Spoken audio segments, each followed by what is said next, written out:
Hey, salut à tous, bienvenue à Question Auto, j'espère que vous allez bien. Vous avez sans doute vu la vidéo sur l'extérieur, mais là, on se penche à l'intérieur du véhicule. Et croyez-moi, on a quand même réussi le style, c'est différent, c'est attrayant.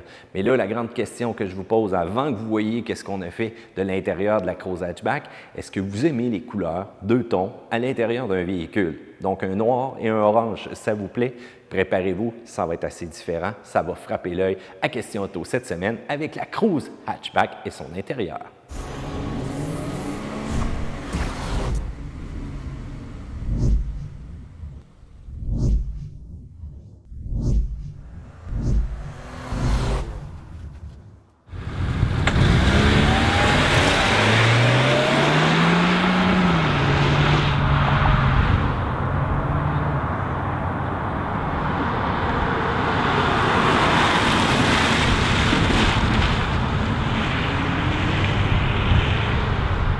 Dès qu'on ouvre la portière, vous allez être surpris par la couleur du véhicule qui est quand même assez particulier, surtout en deux tons comme ça.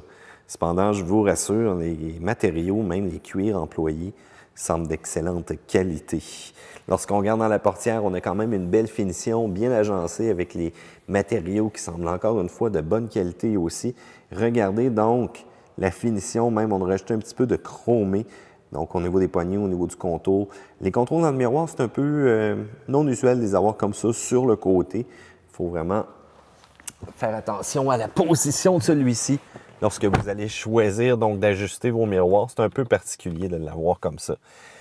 Si on regarde un peu plus bas à gauche ici, eh bien, vous allez remarquer donc la pédale de frein qui est cachée, l'ouverture du capot aussi. Donc, on doit tirer deux fois sur la clenche et la porte, bien entendu, doit être ouverte. Impossible d'ouvrir le capot si la porte n'est pas ouverte et le véhicule immobilisé par le fait même. Belle finition, sérieusement, là. J'aime quand même ce que je vois présentement à l'intérieur du véhicule. Je dois dire qu'on s'est grandement amélioré, donc je ne pensais pas qu'une américaine allait être aussi bien finie aussi. Je dois dire que je ne vois pas grand défaut. Il y a des petites choses des fois qui nous agacent à l'intérieur, mais il n'y a rien de majeur. On va appuyer une fois sur le bouton. Et vous allez voir donc, peu importe ce qu'on fait, si jamais on veut vraiment accéder aux ensembles d'affichage qu'on va retrouver dans le tableau de bord, il faut vraiment avoir démarré le véhicule. Système Chevrolet MyLink au niveau d'un écran tactile, les commandes ici en bas. Et allons-y pour le démarrage pour voir tout ça s'allumer. Donc, quand même, deux grands cadrans très précis au niveau de l'affichage qu'on va avoir. Et on va changer l'affichage donc au niveau du volant avec l'ensemble des commandes qu'on retrouve ici. Donc, si on retourne pour voir qu'est-ce qu'on a, donc dans les affichages, un affichage un peu de route si on veut. Commençons par le premier menu, eh bien la vitesse, un classique. Le voyage 1, consommation d'essence. Voyage 2, consommation d'essence aussi moyenne. Qu'est-ce qui va nous rester comme autonomie? Et on va avoir donc la consommation instantanée et la vitesse moyenne du véhicule. Bien entendu, on peut réinitialiser tout ça. Même chose aussi pour le timer, donc au niveau de la motorisation. Et la navigation, si jamais on aurait une route active, et on peut tout simplement fermer l'affichage.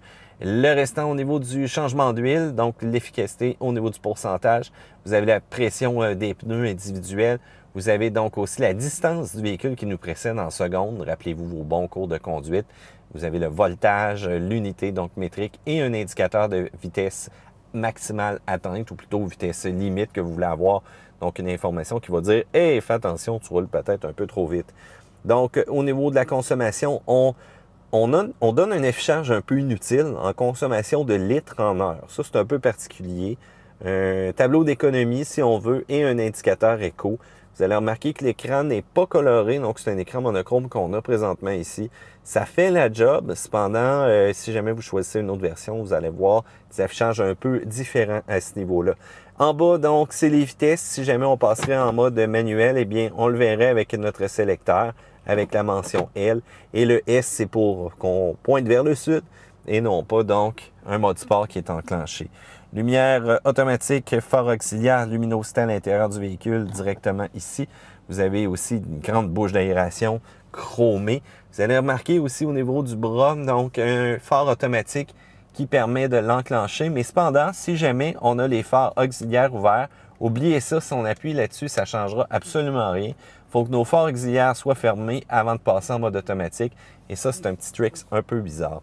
Vous avez donc le régulateur de vitesse qui est sur le coin ici, chauffe-moteur, système aussi de maintien de voie donc qui peut être activé et on peut régler les différentes proximités donc au niveau de la collision. Si on veut une distance un peu plus sécuritaire ou moins sécuritaire, directement en appuyant là, on a la possibilité même de fermer aussi si on veut. Régulateur de vitesse qui est très efficace, qui maintient la voiture quand même à cap rapidement. OnStar ready. Wi-Fi setting. Wi-Fi settings. Please see the owner's manual for information about your Wi-Fi. Thank you. Goodbye. Quand même assez rapide et efficace au niveau du système de la voix. Je vous l'aurais mis en français, cependant, j'ai oublié de changer la langue avant de prendre place à bord, mais je vous le dis tout de suite, ça fait amplement la job. Bouton poussoir au niveau du démarrage. Fouillez-moi, c'est quoi que c'est là. On a peut-être essayé de rentrer une clé. C'est un peu particulier, là, cependant. Et je dois avouer que quand même, un petit contour en chrome comme ça, j'aime bien la finition. Écran tactile, très efficace, très simple aussi au niveau du menu, mais comment dire, rapide. C'est sûr qu'on n'utilisera pas grand-chose au niveau de la galerie. Au niveau de la configuration téléphonique, encore une fois, ça se fait rapidement, ça se fait efficacement. Même au niveau des branchages, donc au niveau des téléphones, vous allez rechercher donc peu importe quel device que vous allez avoir et ça va se connecter rapidement. Mais là, je vous le dis, une fois de temps en temps, mon téléphone est un peu loin. Je l'ai dans mes poches présentement, mais j'ai dû fermer la partie Bluetooth. Donc ça, c'est des joies de caméra levée. N'oubliez pas donc sur vos différents téléphones d'activer la fonction Bluetooth avant de vous connecter. Ça, c'est sûr que ça va aider pas mal tout. Et vous allez voir après ça que ça va se connecter beaucoup plus facilement donc aux différents téléphones que vous allez avoir. Une fois le téléphone sélectionné, bien entendu, ça permet d'accéder à la musique, ça permet d'accéder à différentes informations. Comme vous voyez, le téléphone, là, présentement, la composition easy, facile. Vous allez avoir aussi Apple CarPlay, Android Auto qui est disponible. Donc là, présentement, j'ai pas mon câble avec moi, mais c'est pas grave. Et les différents menus. Un que j'aime bien aussi, c'est au niveau donc des jeunes, des adolescents. On a un système qui nous permet donc de contrôler un peu leur conduite. On pourrait avoir un rapport au niveau de la vitesse maximum qu'il aurait roulé, la distance, où est-ce qu'on a eu une notification donc, qui dépassait la vitesse, le nombre de fois qu'il a actionné le contrôle de traction, la stabilité, le ABS aussi, le nombre de fois qu'on n'a pas fait attention à la fermeture du coffre, le nombre de fois qu'on a fait rentrer dans le derrière et le nombre de fois qu'on a tout simplement mis le char au fond, Léon. Donc, c'est quand même très cool qu'on ait un rapport de surveillance comme ça pour éduquer notre jeune à avoir une meilleure conduite. Donc, très, très simple au niveau des menus. Sonorisation.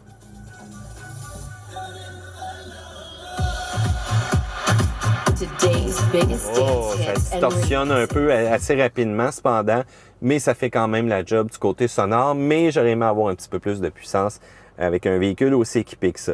Éclairage ici au niveau de la climatisation, super bien, c'est le verre Chevrolet typique. Vraiment facile au niveau des boutons. Contrôle de la climatisation automatique si on veut en appuyant ici. Et vous avez différents modes au niveau de la climatisation. Je vais baisser là pour pas qu'on entende ça trop fort.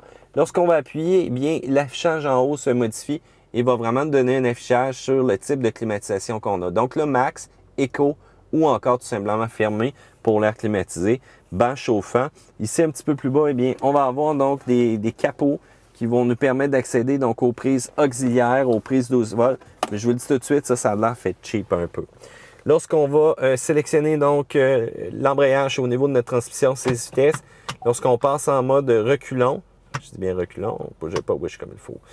Donc, j'ai une caméra de recul qui me donne un affichage quand même assez complet à ce niveau-là. Je peux donc décider d'afficher ou de ne pas afficher les lignes et je peux avoir vraiment aussi donc un signe qui va me dire, ben écoute, tu es peut-être trop près, qui va clignoter.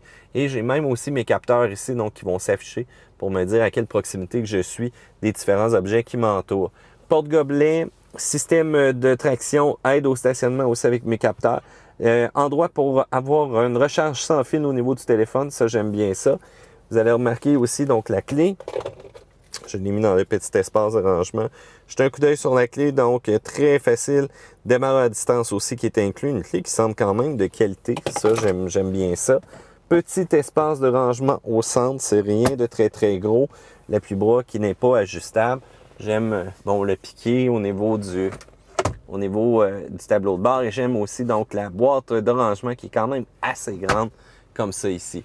Un petit peu plus en haut, eh bien, on voit que le miroir, on a une grosse section qui prend place ici. Donc, c'est pour notre capteur, pour nos aides donc à la conduite.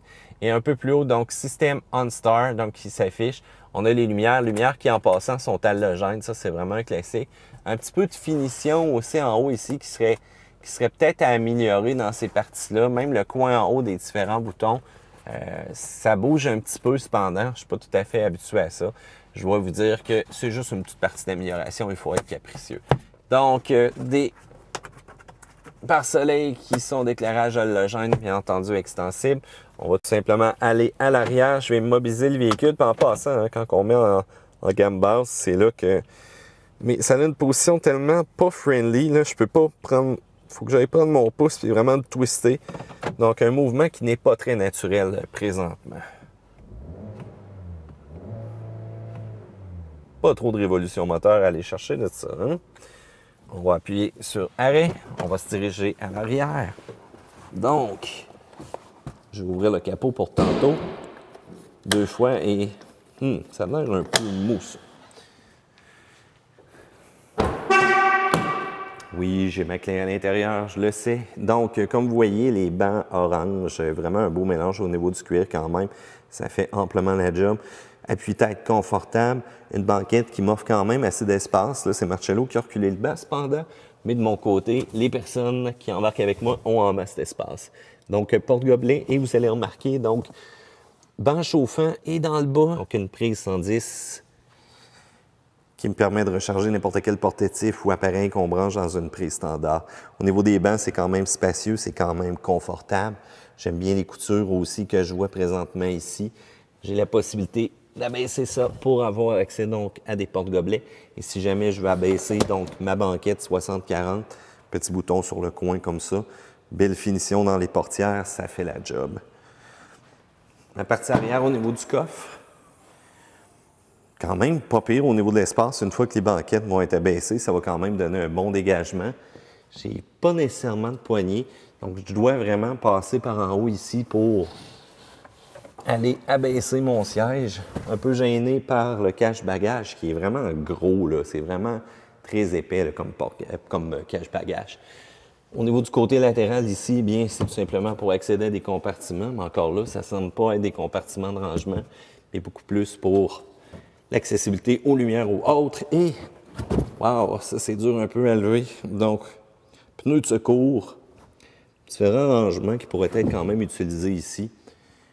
Et la place pour les outils. Au niveau de la motorisation, 1.4 litres turbo, c'est quand même assez petit, motorisation Ecotec. Ça fait quand même la job. On va avoir donc accessibilité assez facile au niveau de tout ce qui va être filtre à air. On va avoir accessibilité aussi au niveau de l'huile, donc directement sur le haut ici.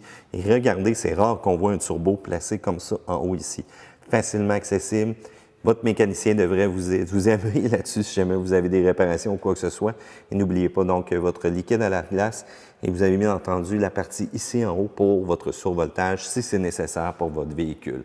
Du côté intérieur, j'aime bien. Je dois dire que c'est un véhicule qui look bien aussi. Une belle finition. Quelques petits trucs à améliorer cependant, mais rien de majeur.